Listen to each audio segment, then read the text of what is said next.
Masayang araw mga ka-PL. Panoorin po natin itong video ni Senate President Francis Chis Escudero, mga kababayan, kung saan kinuwestiyon niya po itong kaduda-duda na napakalaking budget para sa flood control project di umano, mga kababayan. Wala naman tayo nakikita.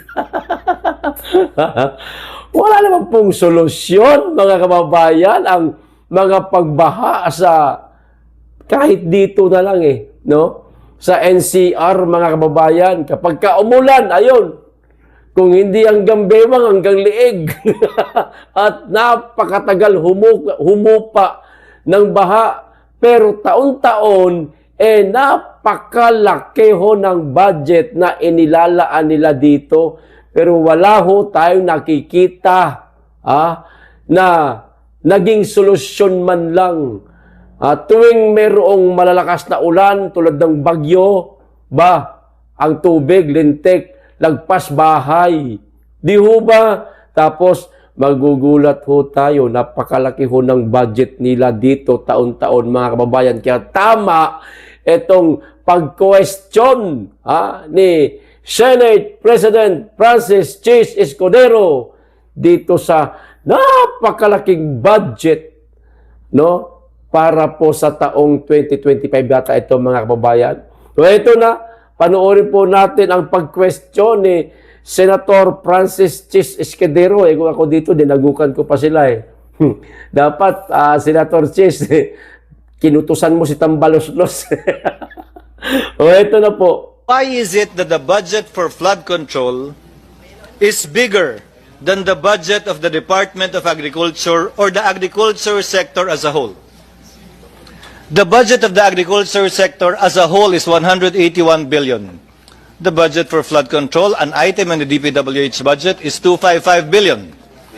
It's bigger than the budget of the DSWD. It's bigger than the budget of the Department of National Defense. The only department the flood control item in the DPWH budget beats would be DepEd, DPWH itself, DOH, and DILG. The fifth biggest allocation, not even a department, is flood control. May I ask why that cap was given by the DBM and or the DBCC? If indeed we put a premium on agriculture and our country is an agricultural economy and the President is still the DA Secretary, why is it? Kita nyo na, mga kababayan.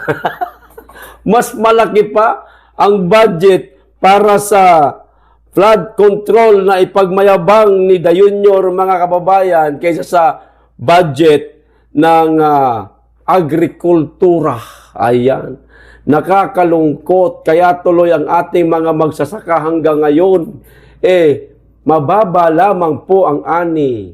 Maging ang ating mga mangingisda, apektado rin dahil parang napabayaan yata ito ng Administrasyong Marcos, mga kababayan. Kapiraso lang po. Hindi naman kapiraso, malaki din naman ito. 181 billion para sa agrikultura, pero ang pinagtatakhan nga nitong si Francis Chis Escudero, bakit mas malaki ang sa flood control? 255, mga kababayan. Kunti na lang kulang, magdodoble. Pero hanggang ngayon, talaga wala namang solusyon. Baha dito, baha doon. Tama yan. Gipitin nyo, Senado, ang Kamara, na parang sila-sila lang yata ang may gusto nitong ganito kalaking budget ang i-propose nila. Gipitin nyo, wag nyo pirmahan, ibalik nyo ulit sa Kamara. No? At babaan yan, dapat, wala naman tayo nakikita solusyon talaga Dapat, yung malalaking budget na yan, na para dyan sa flood control, ilagay sa iba. Importante itong agrikultura o sa DepEd o sa DND. Yan. Ilagay na lang dyan. Putragis, parang kinakwartahan lang nila yung yung flood control na yan Kuno, o sige, asikasuhin natin itong mga flood control na ito para hindi nakakahiya sa mga ibang lahi kapag bumisita sa ating bansa at napakatataas ng baha. O tragis, dekada na di ba? Dekada na ho, mga kababayan, hindi ho mawala-wala ang baha sa Pilipinas, lalo na sa Kamaynilaan. Tapyasan nyo yan, ilagay nyo sa iba, yung kapaki-pakinabang ng mga ahensya ng gobyerno, hindi katulad nitong inapuruyabang lang, wala naman tayo nakikitang solusyon. O di ba? O, tama yan, Senator Francis Chis Escudero, gipitin nyo sila, pabawasan mo. Para hindi na makapamulsa itong mga buayang politiko, hindi na mabusog yung kanilang mga bulsa. Kakapal lang mukha. O eto, isunod ko po mga kababayan, etong kay Auntie Claire, binutata siya. Nitong tawag dito, Net25 na reporter, yung unang bumubutataho sa kanya, na kalaunan sabay nag-selfie ho sila. Niyakap ni, tawag nito, ni Auntie Claire, yung taga Net25. Ano pangalan nitong babaeng ko? Nakalimutan ko. Gustong-gusto ko ito kasi talagang binabara niya. Hindi naman binabara. Yung tanong niya, ang ganda ng tanong niya, no? Ito yung video, mga kababayan, panoorin po natin at sabay-sabay po nating pagtawanan si Auntie Claire kasi wala siyang maisagot sa mga tanong sa kanya nitong reporter na taga Net25. Butata na naman si Auntie Claire, mga kababayan. Ito yung video, panoorin po natin. 1,027 barangays ang naideklarang cleared sa illegal drugs. May we know po kung along mga barangay, kahit ilan lang po, no, yung 427,000 na binabanggit ninyo na na-cleared na sa illegal drugs? Okay, sa ngayon, yan pa lang po ang ating natanggap at wala po tayong detalye patungkol sa barangay. Hingin po natin mula sa PIDEA at ibang law enforcement agencies yung sinasabi po nating barangay. Umabot na rin sa 607 balay silangan, reformation centers ang naipatayo sa ilalim ng Marcos administration. Saan pong area itong balay silangan drug centers? Para yung address po. O sige po, mamaya po ibibigay ko po sa inyo yung exact address. Okay. Butata si Auntie Claire, mga saan pong exact na mga barangay, madam? Yung mga sinasabi mong Claire na nga ang pulburon sa ating bansa. Ba yun? Walang maibigay. Tanong na lang natin na makuha natin yung saktong bilang. Sunod, nagyabang ulit siya. 607 na bahay. Ano nga yun? Bahay silangan o bahay silangan ang naipatayo. Saan po yung address, madam? Ayun, natahimik na naman siya. Sige, mamaya, ibigay ko sa inyo. Alang iya ka, Auntie Claire! Utaragis ka, lalo mong pinapahiya yung amo mo.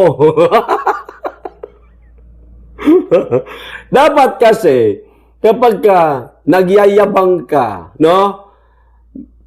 Paghahandaan mo, yung maaaring mga itatanong sa'yo nitong mga makukulit na reporter. Kasi yung mga yan, yung mga reporter na yan, naghahanap lang ng ano yan naghahanap yan ng ikakasupalpal mo, ganon.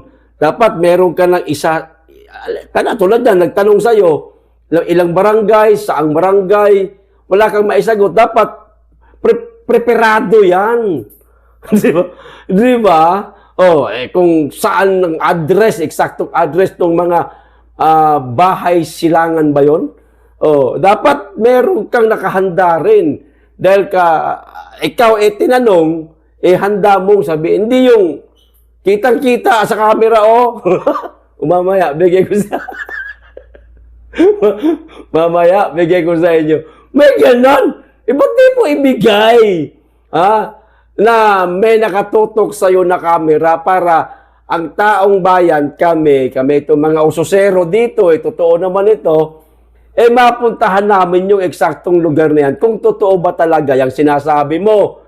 Pero hindi mo sinabi sa harap ng camera kasi hindi totoo. At yung mga barangay na yon, hindi mo rin ibinigay habang nakatutok sa iyo ang camera kasi kasinungalingan. Lahat ng mga sinabi mo sa press ko na yan, kayabangan lang. Pahiya na naman si Auntie Claire, mga kababayan. Sino palpal? Mas lalo na kapag mga vlogger lang ang mga magtanong sa'yo, talagang matindi ang itatanong sa'yo. Talagang luluha ka ng dugo. Ika nga, no? Buti nga, medyo, ano pa itong mga media na ito, medyo, ano pa ito, smooth kung magtanong. Kung subukan mo, vlogger magtanong sa'yo, subukan mo magpa-press con, samahan mo kahit 5 vlogger lang. Yung mga, mga astig talaga. Yung mga madalas na papatawag sa TRICOM. Sige. Kahit sila ka-Eric na lang.